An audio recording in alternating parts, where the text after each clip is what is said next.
Okay, well it's around about 8 p.m. local time, still broad daylight, not too long till sundown, and I'm running an interesting comparison here now. The trace that it's sitting on the left there is my electric dipole running 5 watts.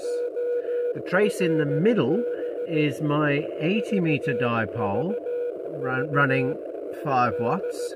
It is an 80 meter dipole, but it's not full length. It is electrically 80 meter dipole, but the elements are hanging down at the ends so that it's physically shorter. So it has a bit more of an omnidirectional pattern. So that's the trace in the middle, and that's running 5 watts, and it's 20 meters up. It's actually a giant antenna, very high. And the trace on the right is from Dural, a VK2 Whiskey India, a beacon up from VK2, I think it's north of Sydney, and that's running an 80 meter half-wave dipole with 35 watts, and I'm monitoring here in VK5. So it's very interesting to see that the electric dipole on the left there is doing very, very good, and at least comparable to a ginormous antenna from the same location on my block, which is the middle trace, both with the same power. And the right hand trace, like I said, is a beacon running 35 watts from VK2. So that's a very interesting observation.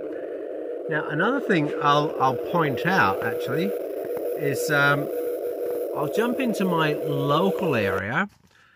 Now of course my actual large dipole offers more NVIS, you know, near vertical incidence skywave.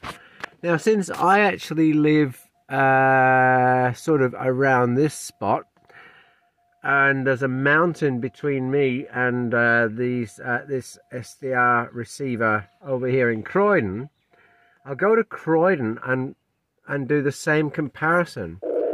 And just bear with me, I've just got to get this set up. So I might have to zoom out a fraction there. Okay, so it's now resting on my electric dipole, and you can see it's not very strong into Croydon. It is there, and I'll jump up now to the large 80 meter dipole, and that's a bit stronger into Croydon. Then we'll jump up to the beacon from VK2, which is doing probably similar to my large dipole into Croydon. Probably a bit better. That's my large dipole, and there's the electric dipole. But the electric dipole is not doing very good into across the other side of Mount Dandenong, because it's not really offering much near vertical incidence skywave, so it's truly being obscured. Yet if I go off back again, let's say off to westward, all the way out, well, northwest or whatever it is, to VK5, then there's nothing obscuring the electric dipole.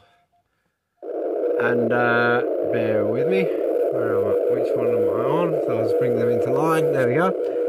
So now there's the electric dipole that I'm resting on there, the more classic dipole in the middle, and Dural now is actually making a beautiful trip, the trace on the right there, into VK5.